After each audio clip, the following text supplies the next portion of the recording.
Akhirnya si A ini ditemukan di tengah-tengah pohon bambu. Mendapat gambaran bahwa si A ini disembunyikan oleh WW Gombel. Assalamualaikum warahmatullahi wabarakatuh. Kembali lagi di Langgam Jawa, cerita mistis. Di sini kami akan menceritakan kisah misteri yang diceritakan narasumber oleh teman saya sendiri yang kebetulan hari ini tidak bisa hadir karena ada suatu hal. Dan untuk teman-teman yang belum subscribe, silahkan subscribe, komen, dan share jika itu perlu, dan nyalakan tombol notifikasinya biar mendapat updatean video terbaru dari kita. Mohon maaf sebelumnya untuk para subscriber Langgam Jawa yang beberapa hari ini menunggu video kita mohon maaf tidak bisa record karena ada kesibukan dan beberapa hal yang tidak bisa ditinggalkan.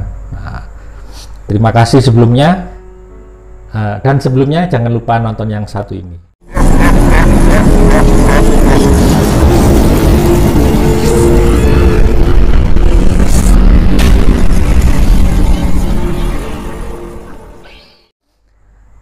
Cerita ini dikisahkan oleh teman saya, satu profesi, dan kebetulan beliau berhalangan hadir di studio dikarenakan suatu hal dan kesibukan. Dan buat teman-teman, jangan lupa untuk selalu menjaga protokol kesehatan, untuk menjaga kita selalu sehat. Jangan lupa pakai masker jika di luar rumah. Oke teman-teman, kita mulai saja ceritanya. Cerita ini dikisahkan teman saya. Ketika itu kejadian ini berlangsung sekitar tahun 2004.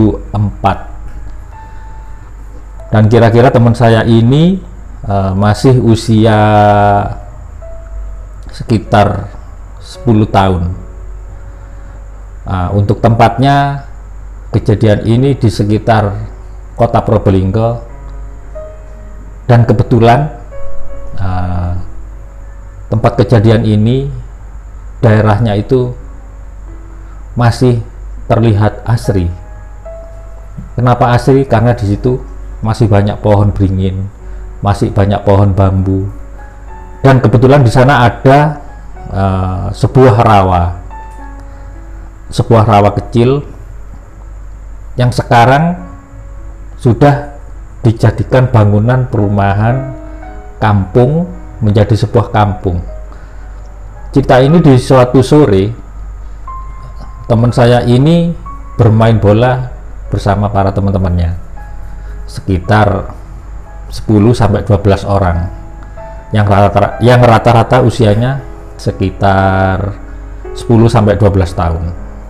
Mereka bermain bola setiap sore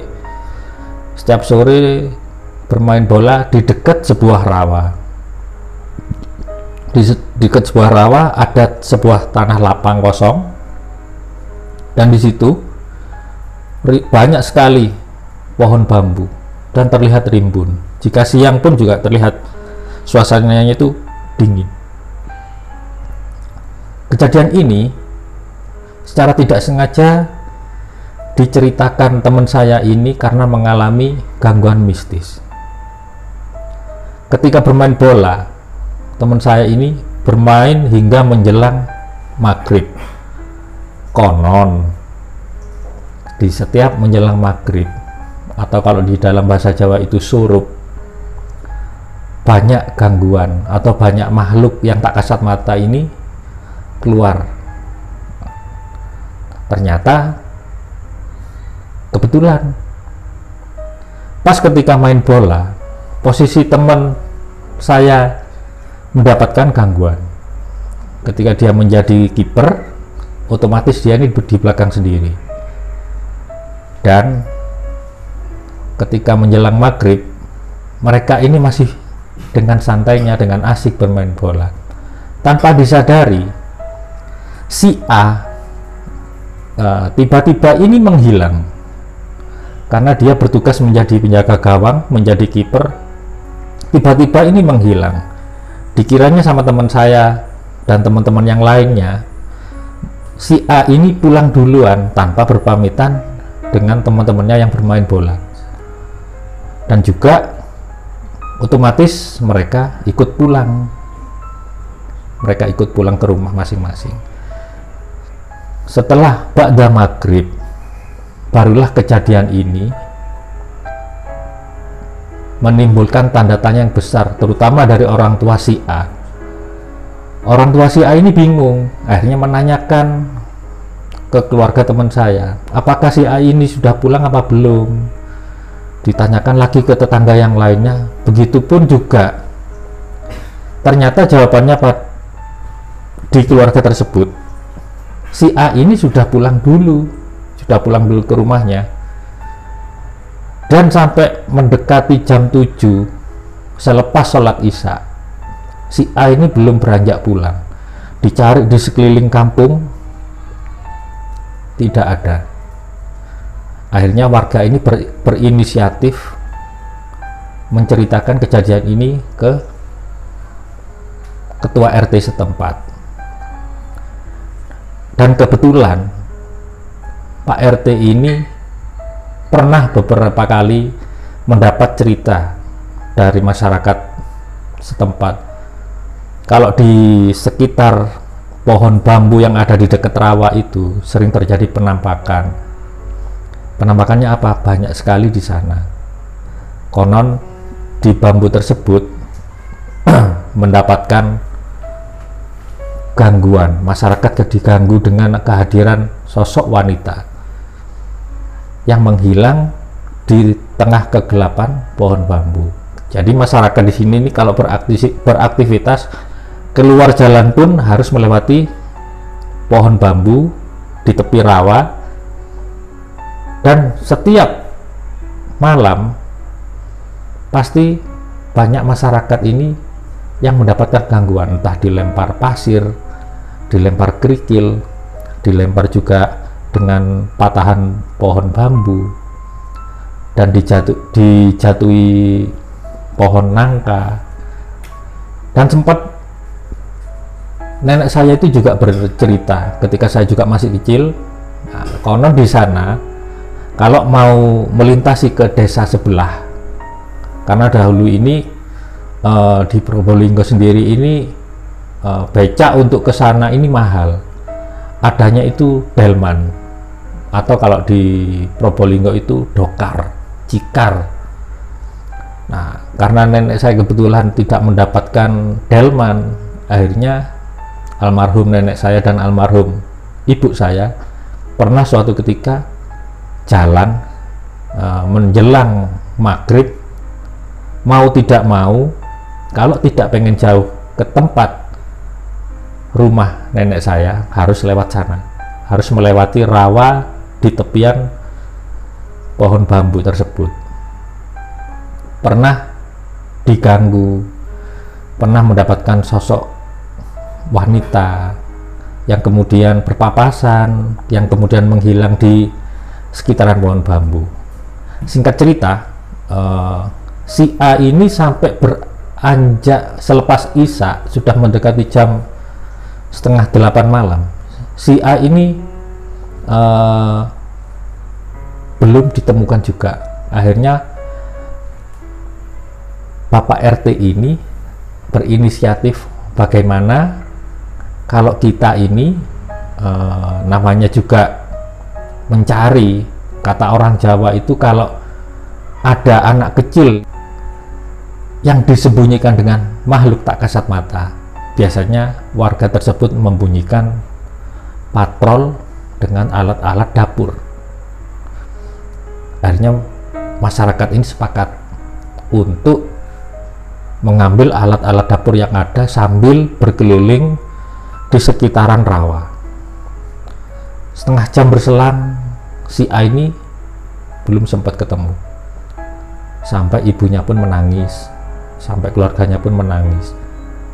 Entah kenapa, sekitar setengah 9 malam, Pak RT ini mendengar suara tangisan anak kecil.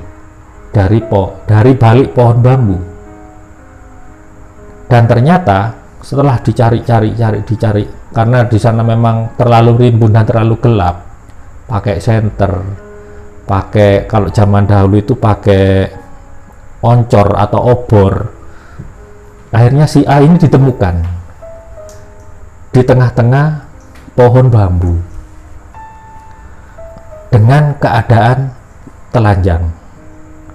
Padahal sore itu si A ini menjadi kiper dan bermain bola dengan berpakaian lengkap. Dia hanya bisa menangis tanpa bisa ngomong sepatah kata pun. Akhirnya setelah si A ini dibawa pulang, dimandikan, rasa traumanya semakin menjadi-jadi. Sampai dia itu tidak mau ngomong, tidak bisa berbicara, dan linglung sampai 3 tahun. Kejadian ini berulang kali terjadi seperti itu. Jadi setiap anak-anak bermain bola di sana, mereka jam 5 harus pulang.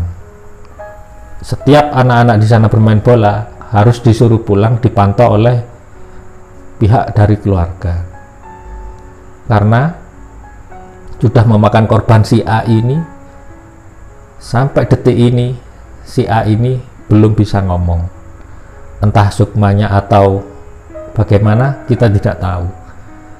Dan sampai detik ini juga dengan situasi dan kondisi rawa di sana ini sudah semakin mengecil, dan banyaknya masyarakat di sana yang membangun perumahan dengan memakan daerah sekitaran rawa sana tersebut, akhirnya rawa ini mengecil.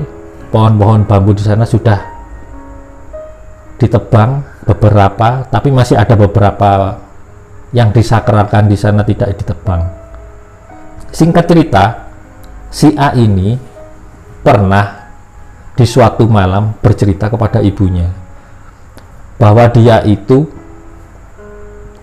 diajak seorang ibu-ibu yang separuh baya. Menurut pengakuan si A, ibu-ibu ini normal, tidak kurang suatu apapun, cuma berpakaiannya dengan adat Jawa. Dia cuma bercerita kepada ibunya bahwa sang ibu-ibu ini cuma memanggil, "Le, ayo melu aku." Dan dia cuma menoleh, langsung digandeng, langsung dibawa. Nah, menurut pengakuan si A, dia ini diajak ibu-ibu ke rumahnya, dan rumahnya ini terlihat beda dari perumahan di sekitar tempat si A tinggal. Menurut si A, rumah ini lebih bagus dari rumah-rumah yang ada di sekitar rawa tersebut. Dari situ mendapat gambaran bahwa si A ini disembunyikan oleh Wewe Gombel.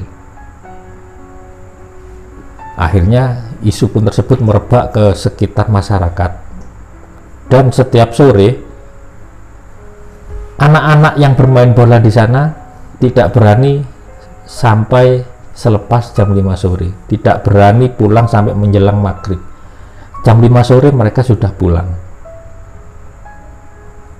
Sampai saat ini si A sudah bisa berkomunikasi sedikit demi sedikit, tidak bisa ngomong selancar dengan teman-teman sebayanya. Kadang dia itu murung, kadang dia juga terlihat linglung. Si A ini sering melamun, tapi dia masih bisa berkomunikasi dengan keluarga dan orang-orang terdekat. Dan kadang juga si A ini tidak bisa diajak berkomunikasi, atau dengan orang lain dia merasa takut. Dan kejadian ini berangsur sampai sekarang, bahwa masyarakat yang di sekitar rawa tersebut sering mendapatkan gangguan. Oke teman-teman Langgam Jawa, mungkin sedikit kisah ini dikisahkan secara langsung oleh teman saya untuk mengingatkan kita bahwa menjelang maghrib lebih baik di rumah. Jam 5 kita pulang untuk beraktivitas, mandi, atau yang buat para subscriber yang punya saudara atau anak kecil, ketika menjelang maghrib harus sudah ada di rumah. Takutnya kejadian hal ini terjadi di sekitar Anda. Demikian teman-teman Langgam Jawa, jangan lupa subscribe, jangan lupa tekan tombol loncengnya biar mendapatkan notifikasi video terbaru dari kami. Sekian, salam Jawa.